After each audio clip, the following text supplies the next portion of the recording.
I never thought I'd find myself writing a post like this, but here I am. My name is Matt, and I'm sharing my story of betrayal, heartbreak, and ultimate revenge. It all started a few months ago when things began to feel a bit off in my marriage to Sarah. We had been together for over a decade, and I thought we were solid. But the signs were there, subtle at first. A late night at work here, a sudden need for me time there. I shrugged it off, convincing myself it was just the stress of life. After all, we were both busy. I worked long hours at my job in tech, and Sarah had just taken up a new role in marketing. But as weeks turned into months, the little things became harder to ignore. I noticed Sarah's phone had a new lock code, one she never bothered to share with me. When I asked about it casually, she brushed it off with a sharpness that sent a chill down my spine. "It's just more secure, Matt. You know how it is," she snapped. The tone stung, and for the first time a seed of doubt took root in my mind. I found myself in a whirlwind of various emotions: confusion, suspicion, anger. I started paying closer attention to her behavior. When she claimed she was going out with friends, I became keenly aware of the time. Instead of 10 p.m., it was often 11 or 12 before she would stumble back home, reeking of cheap perfume. It wasn't the scent I recognized. I tried to convince myself it was nothing. Maybe she was just being careless with her social life, but my gut feeling was screaming at me. Then came the day that changed everything. I had just come home from work early, planning to surprise her. As I walked into the living room, I saw her phone buzzing on the coffee table. The screen lit up, displaying a name I recognized far too well: Tom. Tom was her new divorce lawyer, and I had joked about how she was probably getting free consultations. But now, as I stared at that name, my heart dropped into the pit of my stomach. The phone buzzed again, and I picked it up without thinking. I shouldn't have done it, but I felt compelled to see what was happening. What I found sent my world spiraling. There were messages, flirty, passionate messages between Sarah and Tom that made my blood boil. They were talking about meeting up, about how she couldn't wait to see him and how he made her feel alive again. My hands shook as I read the words that confirmed my worst fears. I had been played for a fool, all the while thinking things were just tough at home. I confronted her that night when she came home. There was no sense in waiting. I needed answers. The moment she walked in, I asked her point-blank about Tom. The shock on her face was palpable. "What are you talking about?" she stammered, flipping the switch from surprise to anger in an instant. The denial came flooding out, thick and fast. "It's just business, Matt. You're being paranoid." But I wasn't having it. I threw the phone on the table, showing her the texts. The look on her face morphed from shock to a defensive rage. She continued to lie, weaving a tale of how it was all harmless, just legal advice, nothing more. I stood there, seething, feeling the betrayal like a physical blow. I was angry. But more than that, I was deeply hurt, stripped raw by the realization that the woman I loved, my partner, my confidant, was lying to my face. The emotional whirlwind left me reeling. I spent days in a haze of anger and confusion, replaying the confrontation in my mind like a broken record. I couldn't sleep, couldn't eat, and all I could think about was my shattered trust. I felt like a ghost in my own life, walking around in a daze. I was furious, but also filled with sorrow. How could she do this to us, to me? I thought we had built something real, but now it felt like a house made of cards, ready to collapse with a single breath. As the reality sank in, I started thinking about my next steps. I didn't want to let her walk all over me. I wanted justice. But how do you get revenge on someone who has betrayed you so deeply? That's when I made the decision. I needed to hire someone even better than Tom, and I would take everything from her, starting with my dignity. Life had thrown me a curveball, and it was my turn to swing back. I was going to plan my revenge carefully, ensuring that I would not just walk away from this marriage, but I'd do so with a sense of victory. So there I was, hurt but resolute, standing at the precipice of what would become my new reality. I wasn't just going to let Sarah's betrayal define me. I was determined to turn the tables. After the confrontation with Sarah, my life felt like it had been flipped upside down. The pain of betrayal was a constant companion, lurking in the corners of my mind, but it wasn't just the hurt that kept me up at night. It was the anger that bubbled below the surface, feeding my thoughts and fueling my resolve. I needed a plan, a plan that would strike back and allow me to emerge from this mess with my head held high.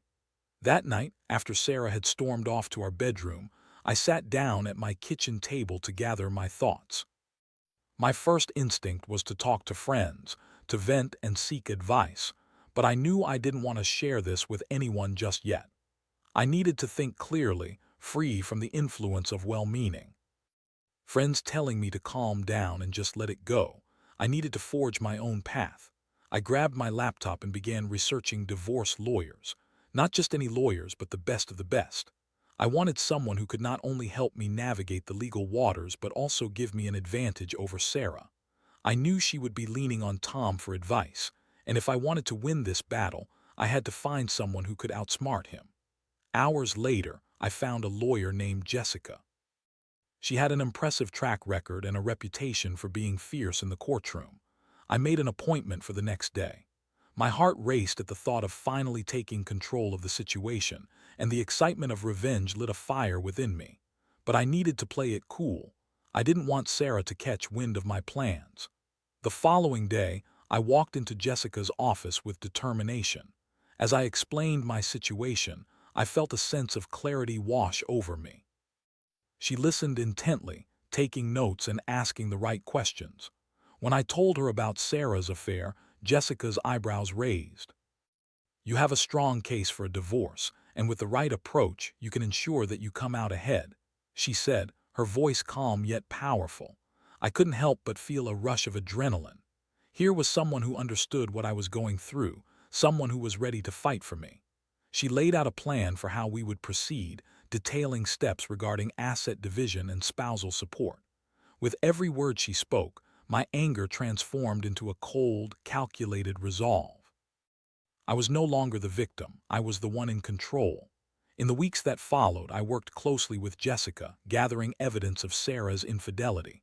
I documented everything, the texts, the late nights, even conversations I overheard between Sarah and her friends. I was like a detective, piecing together the puzzle of betrayal to build my case. Every morsel of evidence I collected added to my growing confidence. But it wasn't only about the divorce, it was about the revenge too. I wanted Sarah to realize that she wouldn't get away with treating me like this. I began to think of ways to make her regret her choices.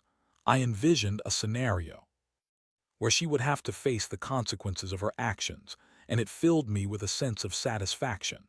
As I prepared for the legal battle, I also made sure to change my routine. I started hitting the gym with a newfound intensity, channeling my anger into building a better version of myself. I was determined to come out of this not just victorious, but also stronger, physically, mentally, and emotionally. Meanwhile, I kept my distance from Sarah. I acted as though everything was normal, even though I felt like a stranger in my own home. I maintained a facade of calmness, even managing to engage in small talk about mundane topics, but inside, I was a whirlwind of chaos and anticipation. I wanted to catch her off guard when the time came. I also began reviewing our finances, keeping a close eye on shared accounts. I was meticulous in tracking every transaction, ensuring that I had a clear picture of our financial situation before we went to court. I wanted to be prepared for any deceit on her part. Every time I saw Sarah act as if nothing was wrong, laughing with friends over the phone, casually chatting about her work, I felt a mix of disgust and determination. She had no idea what was coming for her. The realization that I held the power now fueled my fire, and I was ready to strike when the moment was right. The anticipation grew within me like a coiled spring, ready to unleash the pent-up energy I'd gathered. I could feel the tides shifting in my favor. I was no longer the unsuspecting husband. I was a man on a mission.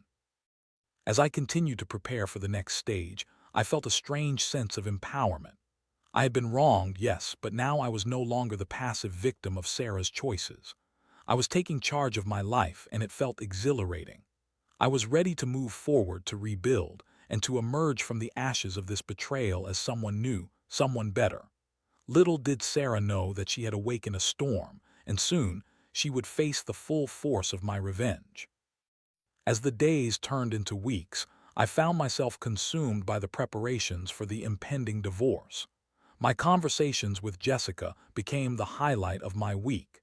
Each session was filled with strategy and new revelations that only fueled my determination to not only get through this but to come out on top. She was sharp, with a no-nonsense demeanor that resonated with my own feelings of anger and betrayal. One evening, after a particularly productive meeting with Jessica, I returned home with a renewed sense of purpose. Sarah was sitting on the couch, scrolling through her phone, a glass of wine in hand. For a fleeting moment, I felt a pang of nostalgia, a longing for the days when we were happy. But it was quickly overshadowed by the knowledge of her deceit. I had to remind myself that the woman sitting in front of me was not the one I thought I knew, but rather a stranger who had chosen to betray our marriage. "Hey, how was your day?" she asked, glancing up at me. "Oh, you know, the usual," I replied, trying to keep my tone neutral.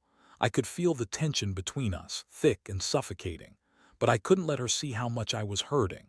I needed to play my cards close to my chest. We spent the evening watching TV in silence, the air heavy with unspoken words.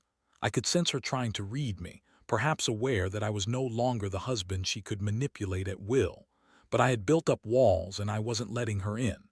The next few days followed a similar pattern. I maintained my composure around Sarah, but inside, I was a mix of excitement and anxiety. The day was fast approaching when I would formally file for divorce, and I could feel the tension mounting. I had made an appointment to meet with Jessica again, this time to finalize the paperwork. As I prepared, my mind raced with thoughts of how Sarah would react. Would she beg for forgiveness? Would she lash out? On the day of the filing, I felt a strange mix of dread and liberation. I arrived at Jessica's office, feeling the weight of the world on my shoulders, yet lighter than I had in weeks. The atmosphere in her office was businesslike, and I could feel the energy shift as we got down to work. "Are you ready for this?" Jessica asked, her tone serious yet supportive. "More than ready," I replied, my voice steady. "It's time to take back my life." With her guidance, I signed the papers that would initiate the divorce. Each stroke of my pen felt like a victory over the pain Sarah had caused me. It was not just about ending our marriage. It was about reclaiming my dignity and self-worth. I left the office feeling empowered, knowing that I was finally taking control of my narrative. I made sure to keep the news close to my chest for a few days, waiting for the right moment to drop the bombshell on Sarah. I wanted it to sting, to make an impact, and I wanted her to know that I was serious about ending things. The following weekend, I invited Sarah to join me for dinner at one of our favorite restaurants. I wanted it to feel normal, to give her no indication of what was coming. As we sat at the table, I made small talk about her recent work projects, listening attentively as she spoke passionately about her new marketing campaign. Inside, I was bracing myself, preparing for the moment when I would reveal the truth. After the main course, as we were sipping our drinks, I took a deep breath. "Sarah, there's something I need to tell you." Her cheerful demeanor shifted instantly. "What's up? You look serious." I leaned forward, locking eyes with her. "I filed for divorce." The words hung in the air like a heavy fog. I watched as her expression morphed from confusion to realization. "What? You can't be serious," she sputtered, her voice rising in pitch. "I am serious. I'm done with this charade. I know about you and Tom." The revelation crashed over her like a wave, and for a moment she looked genuinely stunned. "Matt, please, you're overreacting. You don't understand," she pleaded, her voice laced with desperation. "I do understand, Sarah. You've betrayed me and I deserve better. I'm not going to be your fool any longer." My words were firm and I wasn't backing down. She tried to reason with me, spinning a tale that it was just a mistake, a temporary lapse in judgment. It didn't mean anything. "I'm sorry, I was just confused," but I wasn't buying it. "You think an apology can erase what you've done? You chose to cheat on me with your divorce lawyer. Do you really think I can?" "Just forget that." As she continued to protest, I felt a sense of calm wash over me. It was empowering to be the one in control, to finally stand up for myself. I had taken the first step towards reclaiming my life, and I wasn't about to let her guilt me into submission. The rest of the dinner was a blur. I listened to her excuses, her attempts to manipulate the narrative, but I stood firm. I was no longer swayed by her tears or her pleas. In that moment, I knew I had made the right decision, not just for myself but for my future. Afterward, as we walked to the car in silence, I felt a weight lifting off my shoulders. I was finally free from the shackles of doubt and betrayal. I had taken the first steps toward a new beginning, and I was ready to embrace whatever came next.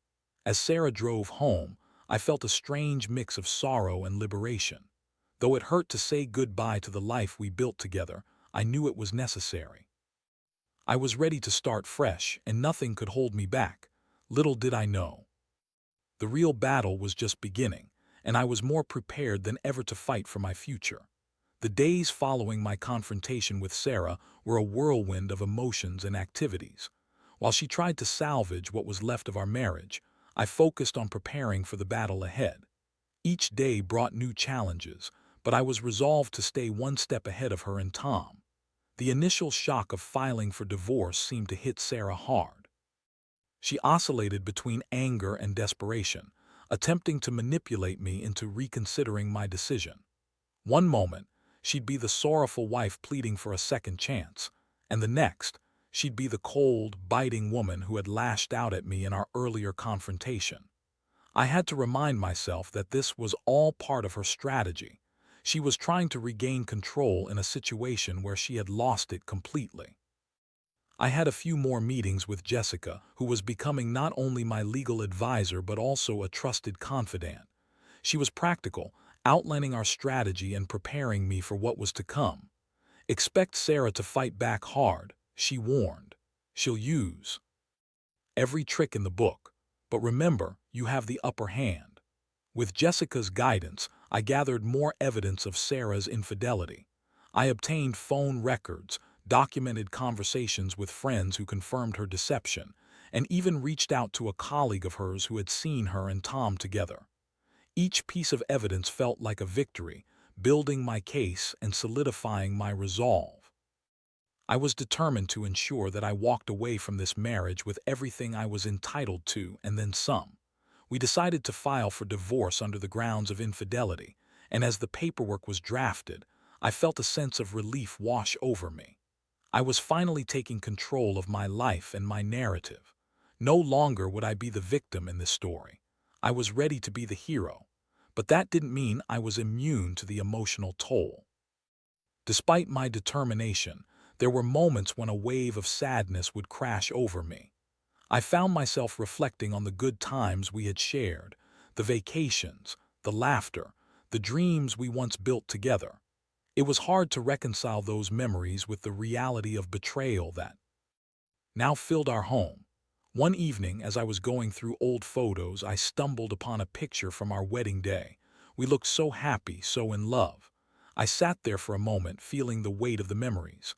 But then I reminded myself of the present, of the lies and deceit.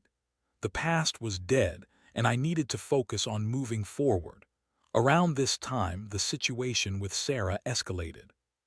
She began to display signs of desperation, trying to win back my affection by taking on a more submissive role.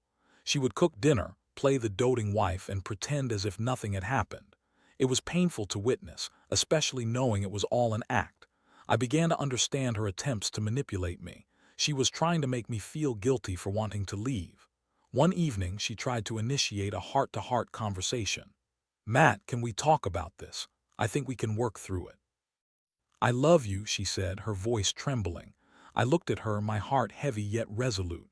"Love doesn't justify betrayal, Sarah. You had your chance and you chose to throw it all away. This is about love anymore. It's about respect, and you lost that when you decided to cheat on me." Her expression twisted, caught between anger and sadness. "You're being cruel," she shot back, her eyes narrowing. "Am I? Or am I simply standing up for myself for once?" I replied, feeling the tension escalate. I wasn't going to let her play the victim anymore. After a few weeks of back-and-forth exchanges, it was clear that Sarah wasn't willing to accept the end of our marriage quietly. She sought out Tom again, perhaps trying to garner support or guidance on how to navigate the impending divorce. I feared that she might try to leverage his connections to undermine my case. With that in mind, I decided to take proactive measures. I contacted Jessica and explained my concerns. She advised me to be vigilant and to document any further communications between Sarah and Tom, as this could play a key role in our case. I began to sleep with my phone nearby, ready to capture any moment that could serve as evidence.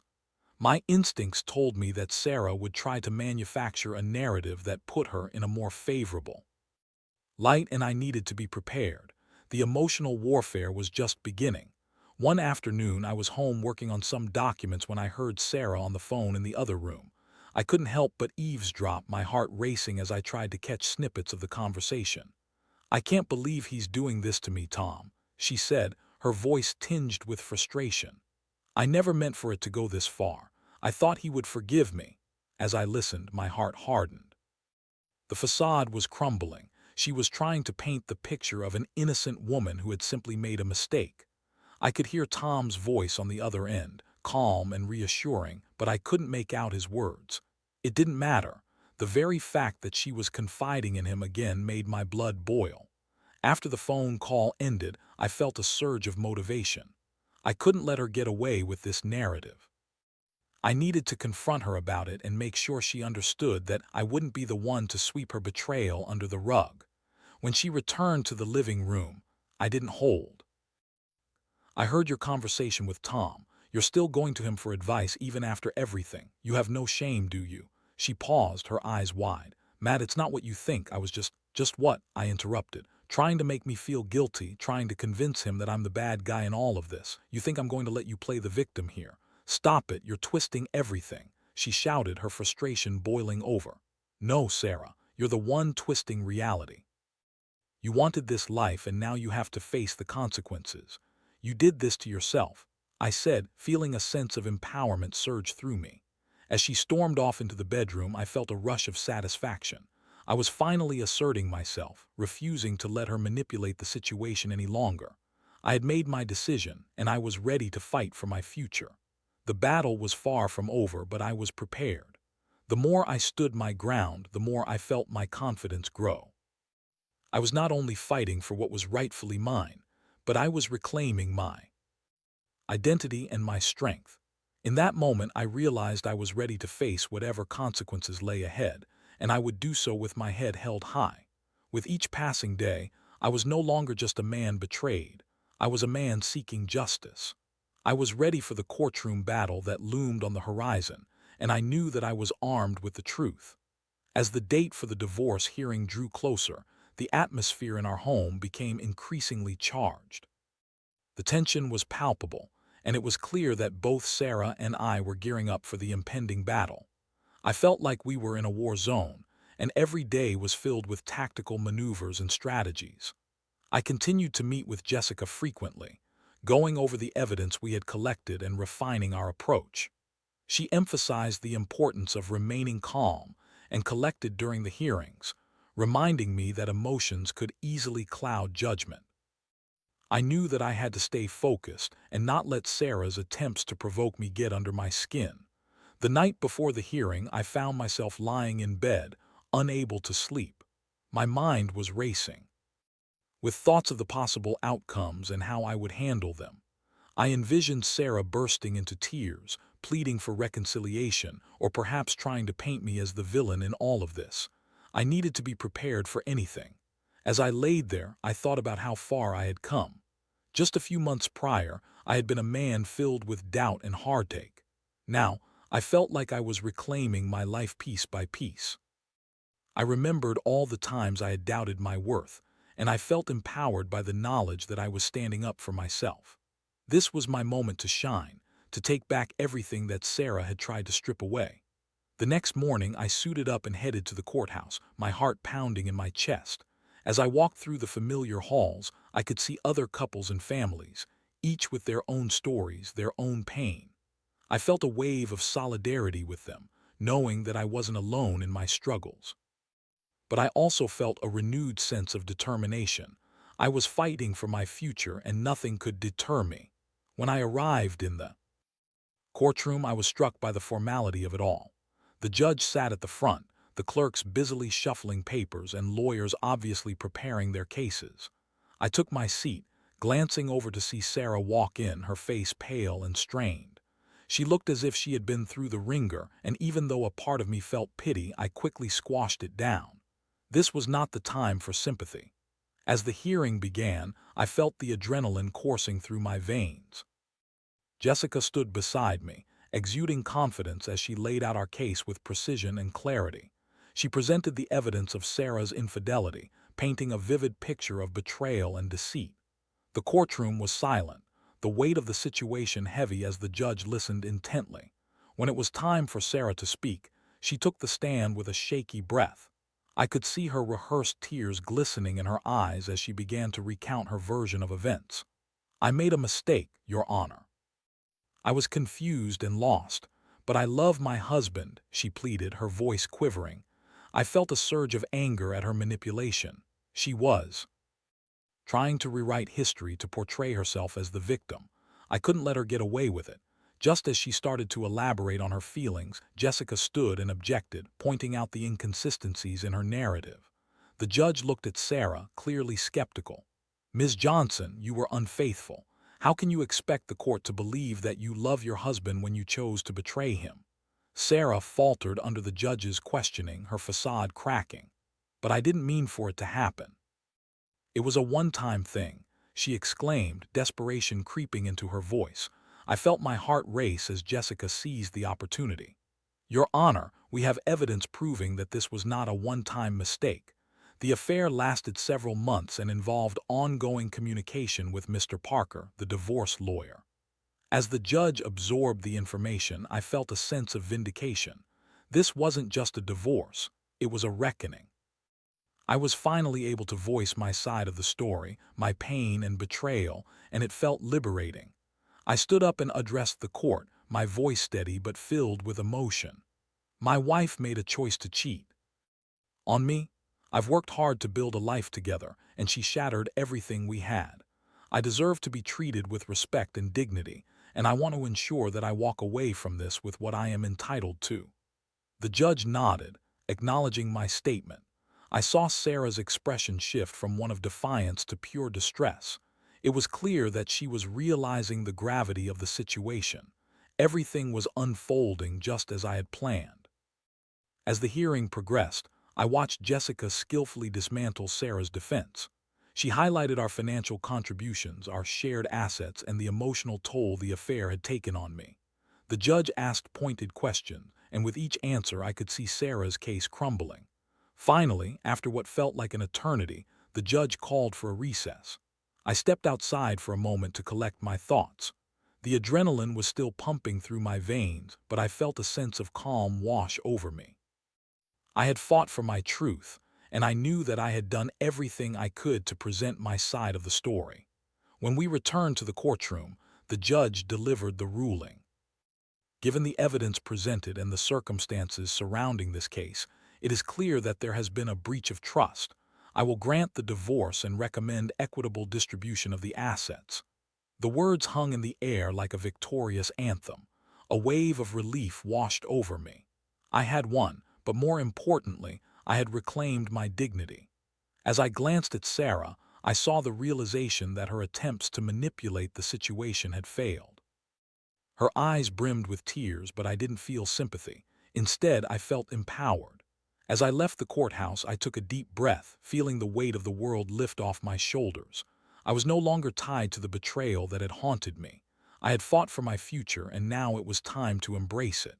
While the aftermath would undoubtedly be challenging, I felt a sense of closure begin to settle in.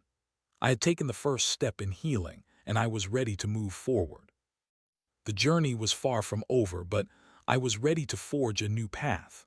I had learned that I was stronger than I ever realized, and I was determined to rebuild my life, one step at a time. As I stepped out of the courthouse, the sun was shining brightly, illuminating the path ahead of me. It was as if the universe was congratulating me for finally breaking free from the chains of betrayal. My heart was still racing from the adrenaline of the hearing, but there was a new sense of clarity that filled my mind. I had faced my demons head-on, and I was emerging on the other side stronger and more resolute. In the weeks that followed the hearing, I began to navigate my new reality. Divorce isn't easy. It's a process filled with logistical hurdles and emotional challenges. But I was ready to tackle them one by one. I started by moving into a small apartment, a space that was entirely mine. The first night felt surreal. I looked around at the bare walls and empty rooms, and while it was a stark contrast from the life I had built with Sarah, I felt a strange sense of peace. This was my blank canvas, and I was ready to paint a new life. I made a concerted effort to surround myself with supportive friends and family. I began reconnecting with old acquaintances I had lost touch with during my marriage, and I found solace in their company. They listened, offered support, and reminded me that I deserved happiness. I took long walks in the park, explored new hobbies, and even started journaling about my experiences. Each day became an opportunity for growth, and I started to rediscover who I was outside of my marriage. Of course, there were moments of sadness and regret. I would occasionally think back to our happier times, the shared laughter, the inside jokes, the dreams we once had. But those memories were now shadows of the past, and I had learned to accept that. I wasn't the same person I had been when I walked down the aisle, and I realized that was okay. I was evolving, and with each passing day, I felt the weight of my old life gradually lift. One day, while sitting in a cafe with a friend, I received an unexpected text from Sarah. It was brief. "Can we talk? I want to apologize for everything." My heart raced as I read the message. Part of me wanted to respond, to hear her out and gain closure. The other part, the part that had grown stronger, urged me to ignore it. I felt a rush of emotions, anger, disappointment, and even a flicker of sadness.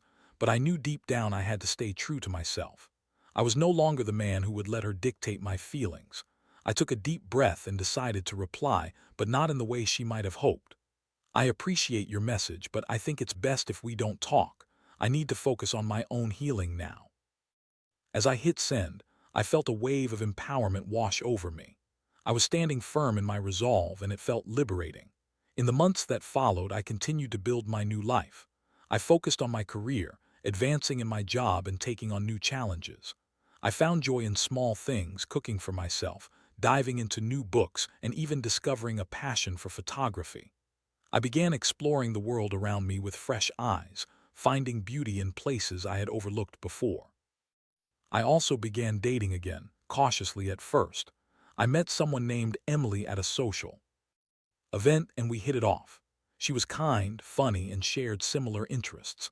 I found myself slowly opening up again, learning to trust and connect with someone new. It was exhilarating but also terrifying, and I took it one step at a time. Through this journey, I learned a lot about myself and what I truly wanted in a relationship. I became more aware of my values and boundaries, and I was determined to find someone who respected and cherished me for who I was. I realized that heartbreak had not broken me, it had transformed me. Reflecting on the whirlwind of events, I felt grateful for the experience, even the painful parts. The betrayal had taught me resilience, self-worth, and the importance of standing up for myself. I would no longer be a passive participant in my own life. As I stood at the edge of a new chapter, I felt a sense of hope and excitement for what lay ahead. I was ready to embrace whatever came my way, armed with the lessons I had learned and the strength I had gained. I knew that life wouldn't always be easy, but I was no longer afraid. I had fought for my freedom and emerged victorious, stronger than ever. And as I looked toward the horizon, I understood that this was just the beginning of my journey. I was ready to face the future head-on, and nothing could hold me back. The storm had passed, and I was ready to embrace the calm.